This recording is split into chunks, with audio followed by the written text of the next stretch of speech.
There you go. Thank you so much, sir. You're welcome. It's always an honor to have you in the room because of your heart for Nigerian entrepreneurs and Africa as a whole. Would like you to let us know why you chose to come to the Franchise Discovery Workshop and what you want the founders to take out of this session. Well, thank you very much for inviting me. Thank you, sir. And I guess the reason I came was because it's a very, I would say, it's an apt topic for Nigeria at this particular point in time when we're talking about jobs and employment and youth empowerment and so on.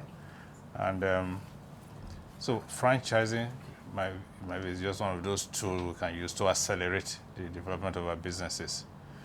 My own understanding of franchising, of course, is that you're basically building on the experience of others. Yes. You know, it's like standing on somebody else's shoulder, somebody who's done it before, knows all the pitfalls and so on, has mastered a way of delivering a product, designing a product, delivering it, and has a lot of the market insights, market experience from having done it before, and it makes all that knowledge available to somebody who wants to do the same thing.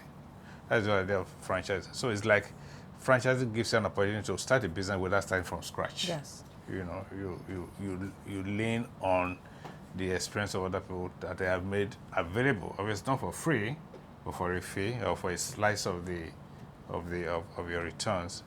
But you can start faster and scale faster. That's the whole idea of franchising. That's of course on the receiving end. Yes. On the giving side, of course, that there are businesses in Nigeria also who build very successful brands, have many outlets and so on, but who can grow much faster Through this model. by not wanting to own every store, cover every territory. You can build additional shops, cover more territory, franchising your brand. Again, you've done it. You have the knowledge, you have the experience, you have the know-how. You can now sell that to empower a younger person to start the same journey as you. Other, of course, supervision, quality assurance, and so that's the idea of franchising. So from that point of view, I think it's a very apt subject we should be talking about when we're talking about developing this economy. Yes. Creating jobs, creating employment, and so on. And of course, and to the extent that if we do it locally, if you master your local customer, nothing stops from them exporting those brands to other countries. to other countries, particularly starting with Africa. Because if you look at the structure of most African economies, they basically mirror the same thing we have here. We have the same tastes, we have the same experiences, we have the same issues with purchasing power and other kinds. So if you've mastered it in Nigeria, chances are you can do it in Ghana, you can do it in Kenya, Togo, you can do it in South Senegal, you can do it in Kenya, you can do it in South Africa, and so on. But the thing about it, of course, is that you've got to have a vision to go global or go continental. Yes. So that the starting point is always a vision.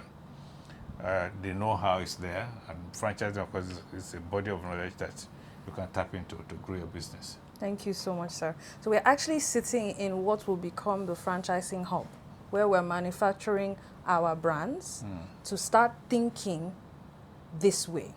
Our Nigerian brands, you think about, okay, I've set up my brand, not just for myself, but most likely I can carry the Nigerian vibe to South Africa, I can carry the Nigerian vibe to Kenya. We're also manufacturing a hub of investor-sensitive individuals who understand how to back these brands when they want to take this journey to go global.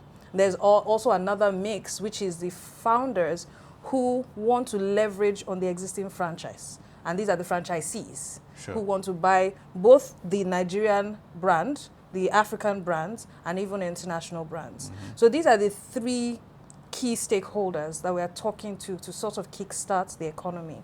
And you've mentioned something over and over again to me in our different conversations about how we should ensure that we are starting from home. Can you give a bit more to your voice on that? Okay, the thing about starting from home is that your home is easier on you. This is where you make your mistakes. This is where you can afford to kind of screw up, if I may use the word, and learn from those experiences and so on. and of course, basically iron out all the kinks in your processes, your project design, in the delivery, customer experience, and so on. And you just get better over time. Of course, you make your initial mistakes. You get burnt, you lose money and all that. But if you master it, after a while, it becomes almost automatic. It becomes, a smooth running machine. Begins to feed on itself and so on. At that point, you've mastered it. You can almost do the business with your eyes closed. Yes. That is when you go from your first shop to the second shop, and to the third shop, and so on. Because the processes have been standardized, and in many cases documented. Yes. And you have the means of, making sure you have the same quality assurance process that delivers the same experience, regardless of where you are. Whether you go into a shop in Benin or whatever, as long as it's the same brand, the experience should be the same. Okay. Now, after you master that, then you can go further afield. I mean, of course, because by that time, everything is documented. You have a process, you have process manuals, you have quality assurance, you have auditors, you have training. Training, of course, very important. That is standardized, and so that the look and feel and the experience is the same wherever your brand goes. If you do that, of course, again, it becomes territorial. Start with your country, which is always easier in your country. I mean, it's always sexy to say, oh, I'm in 10 African countries.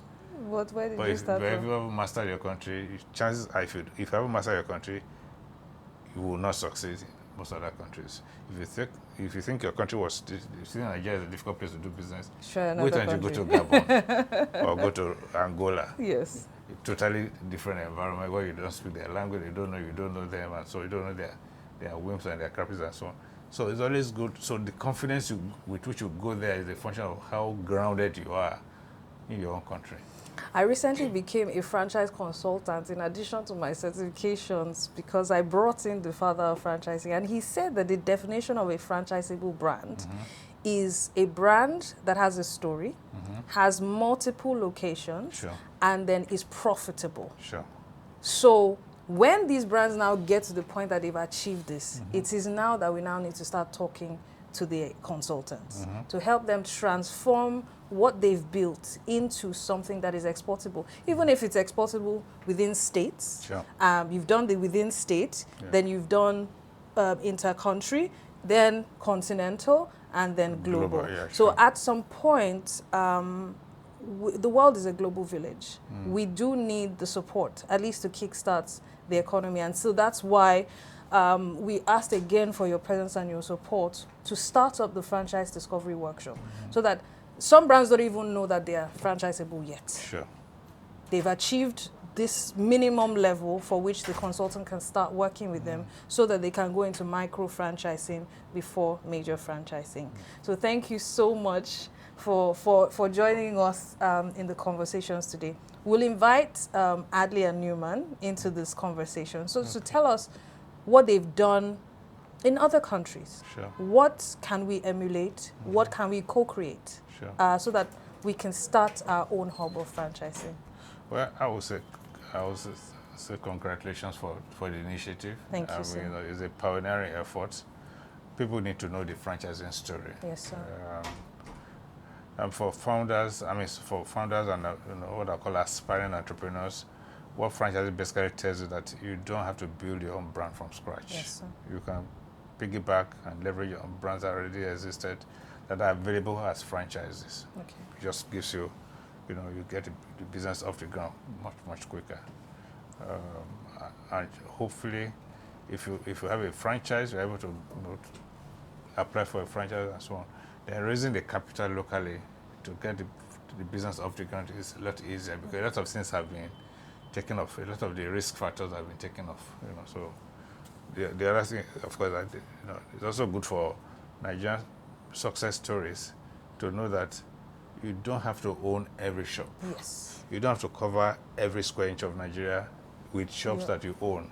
You can do the same thing, selling your body of knowledge, your experience, your product, your brand to somebody, licensing the right to use it and to other people, so the brand becomes known across the country. and ultimately across the continent. Thank you so much, sir. You're welcome. So with your permission, I would get Newman and Ali to introduce themselves, and then Sure. they will join us Sure. on the conversation. Sure. Thank you so much. You're welcome.